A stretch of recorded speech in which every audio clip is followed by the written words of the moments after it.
Hello, this is Natasha, and Bertie's asked me to read you a famous fairy tale by the Brothers Grimm called King Thrushbeard.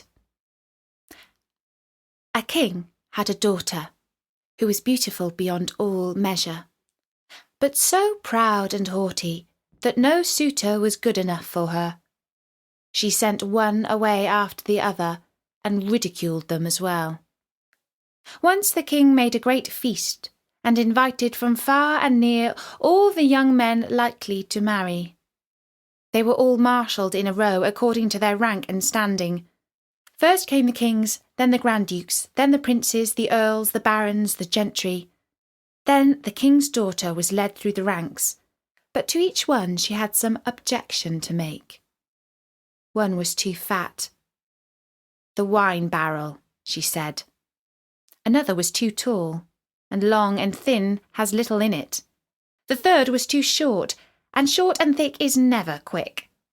The fourth was too pale as death. The fifth too red, a fighting cock. The sixth was not straight enough, a green log dried behind the stove. So she had something to say against each one, but she made herself especially merry over a good king who stood quite high up in the row, and whose chin had grown a little crooked. "Look!" she cried and laughed. "He has a chin like a thrush's beak." And from that time he got the name of King Thrushbeard. But the old king, when he saw that his daughter did nothing but mock the people and despised all the suitors who were gathered there, was very angry, and swore that she should have for her husband the first beggar that came to his doors. A few days afterwards, a fiddler came and sang beneath the windows, trying to earn a few pennies. When the king heard them, he said, "Let them come up." So the fiddler came in his dirty, ragged clothes, and sang before the king and his daughter, and when he had ended he asked for a trifling gift.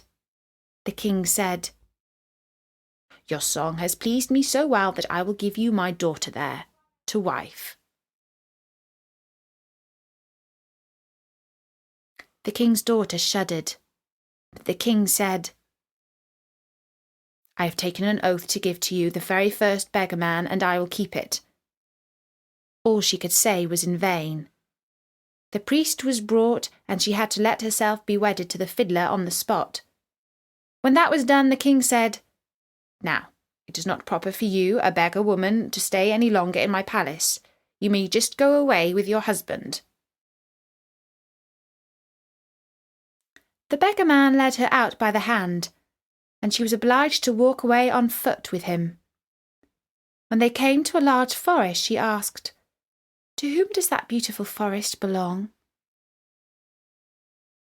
"It belongs to King Thrushbeard. If you had taken him, it would have been yours." "Ah, unhappy girl that I am, if I had but taken King Thrushbeard." Afterwards they came to a meadow, and she asked again, "To whom does this beautiful green meadow belong?" "It belongs to King Thrushbeard. If you had taken him, it would have been yours." "Ah, unhappy girl that I am, if I had but taken King Thrushbeard." Then they came to a large town, and she asked again, "To whom does this fine large town belong?" "It belongs to King Thrushbeard. If you had taken him, it would have been yours." "Ah, unhappy girl that I am, if I had but taken King Thrushbeard." "It does not please me," said the fiddler, "to hear you always wishing for another husband. Am I not good enough for you?" At last they came to a very little hut, and she said, "Goodness, what a small house! To whom does this miserable tiny hovel belong?" The fiddler answered, "That is my house and yours, where we shall live together." She had to stoop in order to go in at the low door. "Where are the servants?" said the king's daughter. "What servants?" answered the beggar man. "You must do yourself what you wish to have done. Just make a fire at once and set on water to cook my supper. I'm quite tired." But the king's daughter knew nothing about lighting fires or cooking, and the beggar man had to lend a hand himself to get anything fairly done. When they had finished their scanty meal, they went to bed, but he forced her to get up quite early in the morning in order to look after the house. For a few days they lived in this way as well as might be, and came to an end of all their provisions. Then the man said, "Wife, we cannot go any longer eating and drinking here and earning nothing. You must make baskets." He went out, cut some willows, and brought them home. Then she began to make baskets, but the tough willows wounded her delicate hands. "I see that this will not do," said the man. "You had better spin. Perhaps you can do that better." She sat down and tried to spin, but the hard thread soon cut her soft fingers so that the blood ran down. "See," said the man, "you are fit for no sort of work. I have made a bad bargain with you. Now I will try to make a business with pots and earthenware. You must sit in the marketplace and sell the ware." Alas, thought she, if any of the people from my father's kingdom come to the market and see me sitting here, selling, how they will mock me. But it was of no use. She had to yield unless she chose to die of hunger. For the first time, she succeeded well, for the people were glad to buy the woman's wares because she was good-looking. And they paid her what she asked. Many even gave her the money and left the pots with her as well, so they lived on what she had earned as long as it lasted. Then the husband brought a lot of new crockery. With this she sat down at the corner of the marketplace and set it out around her ready for sale. But suddenly there came a drunken hussar galloping along, and he rode right among the pots so that they were all broken into 1,000 bits. She began to weep, and did not know what to do for fear. "Alas, what will happen to me?" cried she. "What will my husband say to this?" She ran home and told him of the misfortune. "Who would seat herself at a corner of the marketplace with crockery?" said the man. "Leave off crying. I see very well that you cannot do any ordinary work, so I have been to our king's palace and have asked whether they cannot find a place for a kitchen maid, and they have promised me to take you. In that way you will get your food for nothing."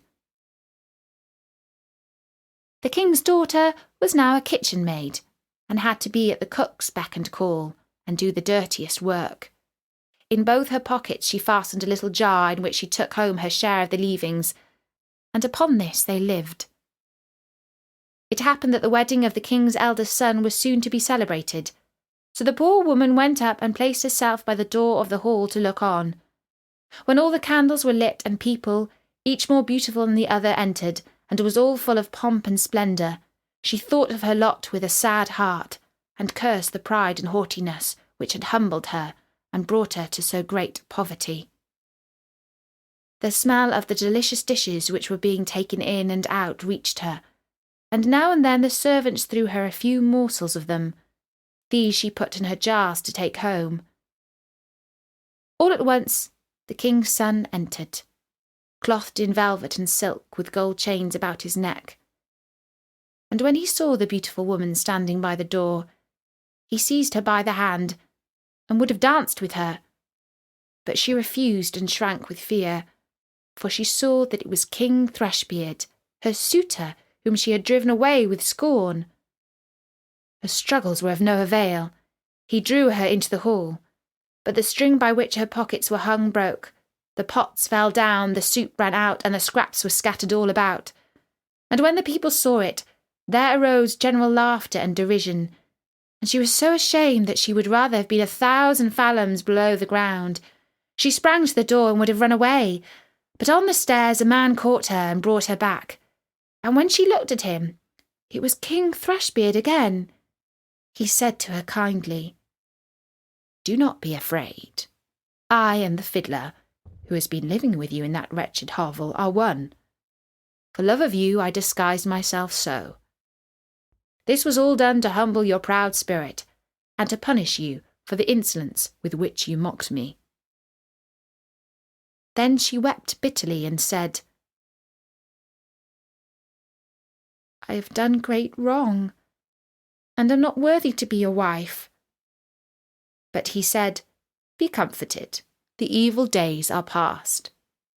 Now we will celebrate our wedding." Then the maids-in-waiting came and put her on the most splendid clothing, and her father and his whole court came and wished her happiness in her marriage with the king, Thrushbeard, and the joy now began in earnest.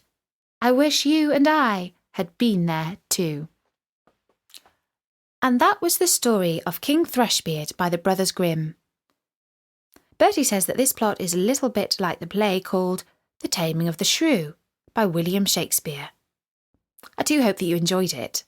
There are loads more fairy tales and lots of original stories too at storynory.com. Bye for now!